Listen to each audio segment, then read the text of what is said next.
sense of shared leadership that comes along with collaboration.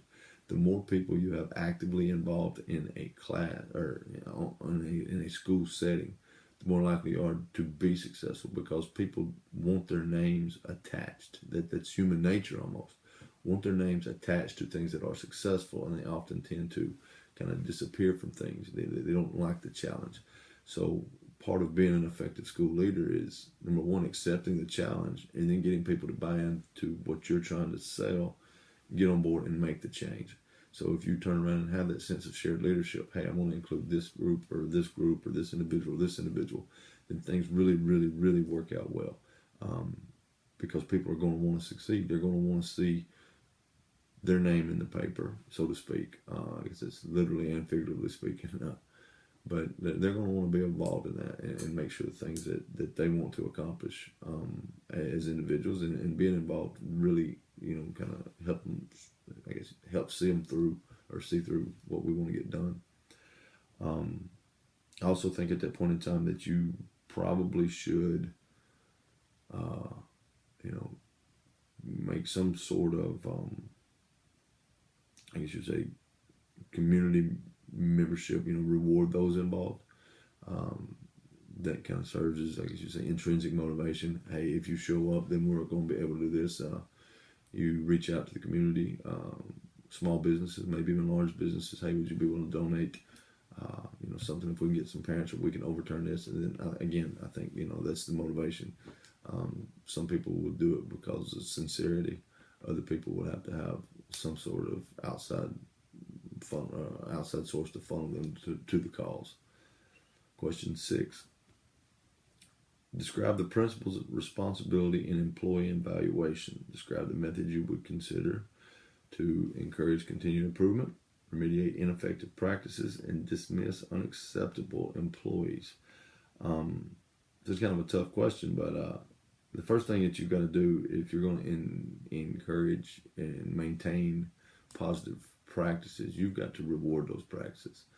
A lot of times, I know when I'm in the classroom and I feel like I'm really getting after it, and now this has to be done or that has to be done, then it gets thrown at me as well. So usually those who do the most continue to get things thrown at them.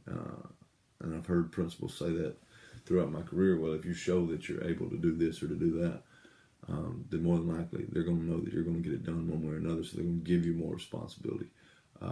That's fine, but I also think you've got to reward those who go the extra mile to make sure certain things happen. Constant praising, constant reassuring. Hey, or I appreciate what you did here. You know what? I'm going to reward you today. Hey, you know what? Lunch, duty-free lunch, or hey, I'm going to a local restaurant. I'm going to pick up something for you. I appreciate what you're doing. That lets people know, and they're more likely to I guess you would say, be your ally than to turn around and sit back and be that angry songbird that sits in the teacher's lounge and consistently just gripes and gripes and gripes.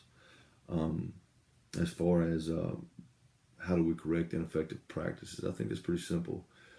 Come down with an iron fist. I think it's your job as an administrator or as a school leader to make sure that individuals are, trained, and if they're still struggling, to give them every possible ounce of help you can give them. And in doing so, watch and see if they're becoming a better teacher, if they're creating better relationships with students and things like that. And then if not, the last part of that question was, how would you get rid of an unacceptable, I think it was unacceptable, dismiss unacceptable employees.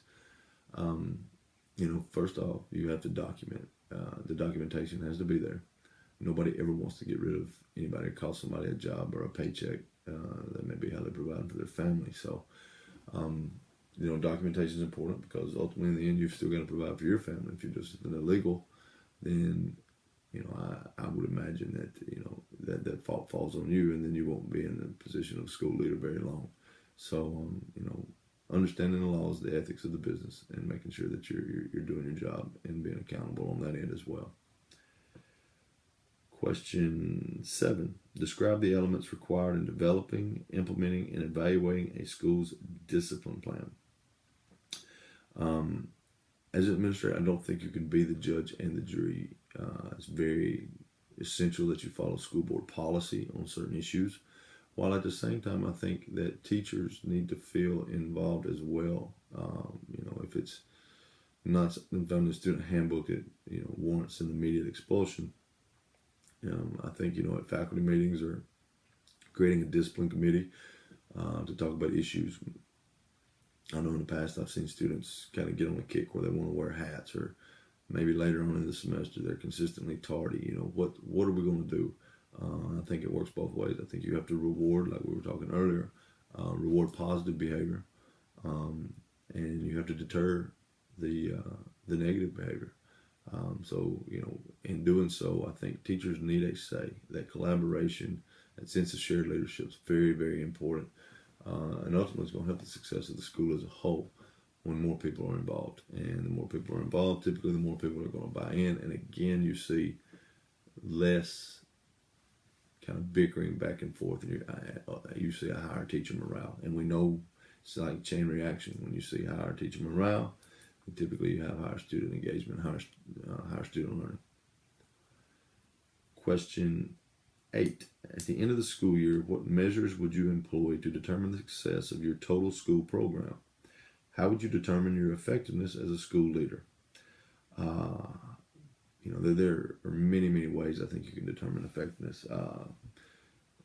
As a coach, oftentimes Joe Public looks and determines success based on wins and losses. As the coach of a program, I think you turn around and you look and assess where you began maybe a season and where you ended the season. Did the players get better? Were they more willing to buy in? Did they sacrifice what you asked? Did they do the little things correctly? And ultimately, in a school setting, I think you do the same thing. The easy thing would be a survey. Don't be scared in an evaluation. If you're evaluating, I think ultimately you turn around and allow those others to evaluate you, and ultimately you grow professionally. Maybe see where you struggled over the course of the year, try to fix that as you come in the next year. But to determine the success of a school, still I think parent surveys, student surveys, teacher surveys work. Obviously, whether it be graduation rate or some sort of pass rate on the standardized test that you're assigned to give that year, you can determine if you've made gains or if those numbers have dropped. If you've made those gains, why have you made them? And then ultimately assessing what you did to get them. And if those test scores drop, what needs to change, what changes need to be made. So I think it's an ongoing process there. Teacher retention. I've been in a system before where it was musical chairs every year. I've had good friends for 1 year because they couldn't take it in the system that I was in at that point in time. Too demanding, and they went by the wayside. Some of them even got out of the profession. So I think ultimately you do what you can to retain your teachers, train them well, create that reputation among your staff that hey, I'm here for you versus hey, I'm against you. And when you do that, and you look at your teacher retention rate, then if it's still pretty high, and when you know that other teachers have had the opportunity to go somewhere else for employment, then I think you can measure success in your school over the course of the year that way. And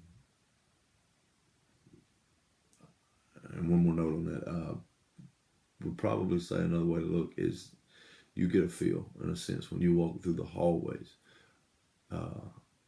Is your school, does it have that feeling? Does it have that, hey, I'm glad to be here. I'm glad to be a part of this school or this system versus everybody has to show up for work today. We can't wait for school to get out.